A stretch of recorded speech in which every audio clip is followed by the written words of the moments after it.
Have you ever noticed how some men can walk in a room and women can really light up? And they can do this almost without even saying a word. That's not an accident. That's actually sexual polarity at work. And in today's video, we're going to talk about sexual polarity and how you can cultivate that sexual polarity in your life. And if you stay to the end, I'm going to give you one practice that helps you to let women in, feel that sexual polarity in you, so you can begin to become this type of man that literally turns women on without saying a word. But before we get started, I want to invite you to like, subscribe, and share, and let's hop on in. Now, in this video, it's going to be a little different. I'm not going to go into as much explanation. We're going to spend more time on the practice, on cultivating this sexual polarity-based energy. But before we do, we got to set a little groundwork. We got to play with this a little bit. So let's get the groundwork out of the way so we can get to the fun of cultivating this energy.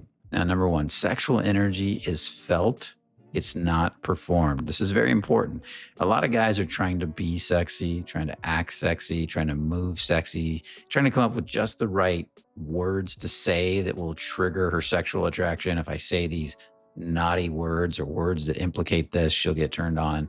But the truth is that turn on is something you cultivate. It's a feeling that comes off of you, and women can feel it, people can feel it. That's the embodiment of turn on. I talked about this in the last video. I've talked about this in my James Dean meditation, which you should check out. But basically, if you look at James Dean, he oozed sexual energy. So did Marlon Brando, so did Elvis Presley, and so many other very attractive men in the world. They ooze this turn on or this sexual energy or this vibe that comes off of them that polarizes and pulls women in. That's why they become A-list celebrities. The question is, can you cultivate that, or do you have to use tricks and techniques and all that stuff to get women attracted? Well, the truth is the tricks and techniques don't usually work that well. When you do get turned on, and it's probably happened to you in the past where you have polarized a woman, hopefully it has, a lot of times it happens by accident. It happens because maybe she triggered something in you by validating you that night that caused you to get more turned on. She felt it, and that polarity started to build. But wouldn't it be nice if you could trigger that in yourself? You could literally activate it like by conscious choice and start to feel some of that turn on, start to give that turn on away to the world, start to walk around with a little bit of turn on when you go out to flirt. I'm not saying don't use banter and don't say sexy things, but I'm saying learn to cultivate the turn on first. And trust me, a little bit goes a long way. You don't have to be James Dean. You don't have to be Elvis Presley. They had it in spades. That's why they are who they are. But a little bit makes a big difference. And that's what we're going to work on today. But before we do, I want to talk about one other thing. Number two here is that attraction is about polarity. Polarity is what creates attraction. You see, men, as I talked about in my last video, they're masculine, they're grounded, they learn to lead or channel energy, guide energy. That's really powerful. They also learn to ground, and they learn to create a safe space for women to become more feminine. This is a powerful concept. They learn to become decisive and powerful by feeling their confidence, which comes from the embodiment of the stomach. But when you do this, you activate certain things in women. You activate their turn on, you activate their desire to flow, their desire to surrender to you because you got the container. They want to become the expressive energy of that container. Just like the flower wants to express itself when it's got the right environment, the flower pot and all the nutrients it needs to become the flower. And you get the benefits of that. You enjoy that attraction. You enjoy that energy. So if you really want to learn to become powerfully attractive, you got to learn how to create polarity in women. I covered that a lot in my last video. Definitely check it out. For this video, though, what we're going to do is dive deeper into what it is to activate the turn on in you and no longer apologize for it. And that's going to be a big part of being able to create this polarity. So let's get to number three before we get started on this process today. Why do most men block their turn on? Well, it's simple. It's sexual shame, guilt. It's fear of being creepy, fear of being ostracized. You think about it, in primitive times in a tribe, if you took a risk sexually and it didn't go out, didn't come across well, the whole tribe was going to hear about it. You could be ostracized. Imagine being rejected sexually by the whole tribe. Nothing would be worse, right? Probably didn't happen as much as you think, but it could happen. And then you end up dying alone, kicked out of the tribe. If it went that extreme, probably didn't, but it could. You had to be very careful. There were lots of rules and rituals that you went through to court a woman back in the day. Well, in today's day and age, there's billions of people on this planet. If one girl rejects you, you can go talk to another one. Those rules don't apply anymore. But yet we still feel that shame. It's ancestral. Kids say it's ancestral guilt. It's ancestral programming, and we got to undo it for future generations so you can truly be who you're meant to be. And so your sons can be powerfully attractive too. Now, when you let it all go, what happens is you no longer push your sexual energy on people. You no longer feel guilt around your sexual energy. It just flows naturally. It's turn on energy. It creates businesses. It creates art. It makes people feel alive. It's your ability as a man to go inject your turn on into anything you're creating. Think of Elon Musk and Tesla. Think of Steve Jobs at Apple. Think of Richard Branson and Virgin. I love it. He even used the name Virgin for his companies, right? And Virgin Atlantic and Virgin Records. All of that was created through passion, which is another way of saying turn on. And they put their turn on into all these things, these businesses that were something that wanted to be born out of them. And you have that inside of you too. When you get in touch with that turn on, not only is it going to affect your life with women, but it's going to affect your life in business and sales and so many other areas. I encourage men to learn to appreciate turn on, not just in themselves, but in women. Because as you learn to set the turn on free in women also, they really appreciate it. And then they want to reward you with that turn on. Now, before we get started on the process today that's going to help you to cultivate more turn on, I want to remind you that turn on is about inviting. It's an energy of giving. It's not an energy of forcing. It's not an energy of taking. You're not pushing turn on anybody. You're not yanking turn on, trying to pull, get attracted. You're inviting. You're becoming turn on. You're feeling that turn on in your legs, your hips, the lower part of your body. You're opening your heart and you're offering it. And if somebody wants it, they will take it. If they don't, they won't. Maybe they won't take it at first, but if you're cultivated turn on and you're living in turn on most of the time, not this sexual turn on where you're like a predator, but this turn on passion from your hips, from that part of your body, people will feel it. And particularly women that are looking for a man, that are attractive, that are attracted to you, that are going out and putting the effort in to be attractive, are going to respond. Now, one more thing before we get started, I want to invite you into our Croatia event, which is coming up very soon, beginning of October, and I'm going to do a little commercial for it now. We have our first ever, and hopefully we have them on a regular basis, cruise coming up on a private yacht.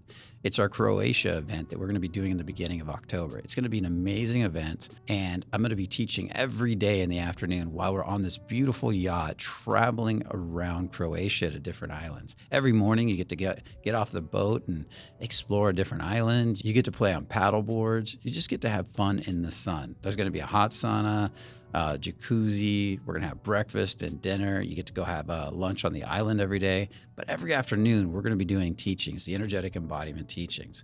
Now, this is going to be 4 nights. Last time I said it was 3 nights. It's actually going to be 4 nights, 5 days of teachings mixed with us bonding together and having fun. I did this when I went to Egypt and had an amazing time learning to kiteboard. Every afternoon, we had teachings about handling pressure and tension. And in the morning, we kite surfed. We kiteboarded, basically. We learned to have fun. And I noticed the bonding nature of it. It was so powerful because we're all on this boat together. We're all having this adventures together. And it caused such bonding and such amazing growth. And it created a powerful learning experience. Well, I wanted to create this for you. I wanted to create this for my clients. And I want you to be there. So if this is something that sounds interesting to you and you want to have an adventure that you'll probably remember for a lifetime, and you want to learn the energetic embodiment principles, the letting in principles, the connecting principles, and you want to learn all this stuff where we do demos and practices together as a big group, then check out the link in the description for the Croatia event. Let's dive in. What does this practice look like? Well, it's a simple practice. I want you to, for the next week, preferably 3 weeks if you got the time, to practice feeling your hips. And I'm going to guide you through it right now. And you're going to understand that as you learn to feel your hips, and so many men do not want to feel down in the hip area, down in the genital area. They avoid that feeling. They're almost taught by society. You know, it's kind of cruel, right? The world has all these billboards with sexual pictures on it, and sex sells everything, but you're not supposed to be sexy. You're supposed to be ashamed. You're not supposed to partake in that energy. But look at all the most successful people in the world. They're usually, if they're self-made, a lot of athletes and musicians, they're comfortable with their turn on. And that's what I want you to feel. So take a seat, sit down, or stand if you want, get somewhere comfortable, and just begin to, oh, by the way, if you decide to stand, that could be a good practice too at times, because you can practice even moving your hips a bit more. You can do it both sitting and standing, but that can help you too. So again, let's get started. Get comfortable. You can start sitting down on the edge of a chair. Don't have your back against the chair, or you can start standing up. And I just want you to begin to take a few relaxing pseudo deep breaths. I don't want you to force it, but breathe in, breathe all the way into your lower belly. Let yourself get fat a little bit and then let it out. And then breathe in again, breathe in, and then let the breath out. And now this time I want you to breathe in, pull energy up your legs. Imagine you could feel the ground beneath you, pull energy up your legs, and then pull it into your perineum. Hold it there for a second. Or into your taint, that's the space between your balls and your anus. And then just let it go. And this time I want you to breathe up again. Breathe up the inside of your legs this time. Become aware of the inside. Hold it in your balls, hold it in your taint, and then let go down the back of the legs. Breathe in, up the inside. Hold it, and then let go down the back of the legs. Now this time I want you to become really aware of your feet on the ground and relax the bottom of your feet. Imagine there's dials on the bottom of your feet and you could open those dials. Create an open connection between you and the ground. If you got bare feet on the ground, you can grab the ground with your feet.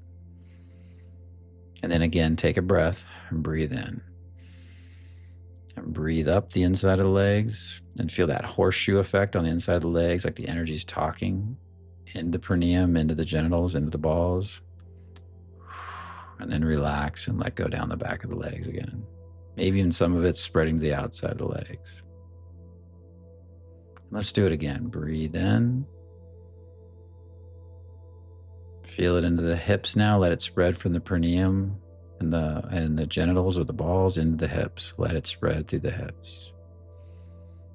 And just hold it 4 or 5 seconds and then let go again. Now this time I want you to do it one more time. Pull it up into those hips. And then just move the hips gently, just a little bit, feeling around in there as you hold that breath. Feel into the front of the hips, the genitals, the bottom, the pelvic floor, the back, and then let go. Breathe out and down. Feel that energy go into the earth. And then bring it up again. Breathe into the hips and just begin to move gently again. Start to rock. And then as the energy builds, let go, let it go. And let's do that a couple more times. Breathe up. Hold it in the hips. Hold in the pelvic floor. Hold in the back, the back of the pelvis. And then let go. Down the back of the legs, the outside of the legs. And one more time. Breathe up. Feel that energy build in the hips and the pelvic floor. Relax everything. Just let it build. Keep it up there. Move it around. Just gentle movements, very subtle, and then let go. And now I want you to allow your breath to take over, natural breaths, but just become conscious of them. Breathe up, breathe down. And as you become aware of your breathing, I want you to begin to become more aware of the flow of energy up the legs, and less on the breath and more on the flow of energy down the legs. Start to notice what that feels like. And this time, breathe up the legs into the hips and begin to rock the hips and move the hips. And even as you let out your breath, begin to keep moving and rocking the hips. Breathe up into the hips and maybe you rock back and flatten your pelvis. Really explore that feeling, opening the pelvic floor, the perineum. And as you breathe out, maybe you bow the pelvis again. I'm going to move this down a little bit. And now I take another gentle breath. No more crazy breaths. You're more focused on the energy. I'm breathing it up. I'm going to move around down here and explore. Here in this case, pulling back in, feeling the back of the pelvis, pulling energy into it, and then out. As I let out, I feel this open right here. Feel the energy drop. And pull more energy back up into the pelvis. Just explore movements in the pelvis again. Can I feel that energy move around? Can I feel any tight spots? Can I let them go? And then let go and feel that. Now I want you to take a minute or two and not focus on the breath and just begin to move the pelvis. Still breathe. Don't ignore it, but don't make it the core emphasis. Move your emphasis to the feeling. Where, when I move my hips, do I feel unconscious? And when you find a spot you feel unconscious, breathe into that spot. If it's like in the psoas, which is right next to this bone right here, breathe up into it with an energy, intention more than breath, and then see if you can move it and release it, and then let go. Maybe you get the same thing on the other side. This time I breathe energy up into it, move it around, and then I let it go. Maybe I feel tightness in the pelvic floor, so I'll feel that, breathe into it, relax, open, open, open, and then let it go. And just continue to move the pelvis. Now become aware of the center, which would be the dantian, the hara, the second chakra, about 2 inches below the belly button. And then ask that to open as you breathe in again. Feel any tightness, ask it to open, and then let go. Now at this point, it's just about exploring. It's about exploring those hips and teaching you to feel in those hips, teaching you to develop more feeling, more play, more turn on, more curiosity, and you just continue to play. You can continue to play with this process as long as you want for another 5 minutes, 10 minutes. I used to do a process similar to this for 10 minutes at a time when I couldn't feel my hips. And I remember one day I moved and explored the movement for about 10 minutes straight, and I wasn't feeling anything. And at the end of the 10 minutes, I burst into all these emotions, all these crying, and then I began to feel so much more. So sometimes we're just in resistance. So one more thing before I end the call today, as you continue to explore the movement, playing with the movement, and you're going to play with it all week, right? You're going to comment in the video and let me know what your experience is. If your heart's closed, it's hard to feel the movement. So I want to invite you into, if you're stuck and it's hard to feel, learn to open your heart more. Do my heart walks or my vulnerability walks. And I can put a link in the description for those, and learn to feel your heart more and keep coming back and doing this more. And sometimes it's just time in. It's practice. So with that said, set a timer, maybe 5 more minutes if you feel like it, if you feel good about it, and continue to explore this feeling. See how far you can take it, and just add to it a little bit each day, developing more feeling in this part of your body. Hopefully you enjoyed this. And before I go today, I want to remind you, turn on is a feeling in the body you cultivate and you give away. And you can enjoy that feeling long before you give it away. You can enjoy that feeling just walking down the street. You can apply that turn on to business, to anything you want, because turn on is creative energy. If it can create a business, a baby, it can create a business, it can create art, it can create all kinds of things. Now, with that said, remember, only the courageous really live. We'll see you in the next video.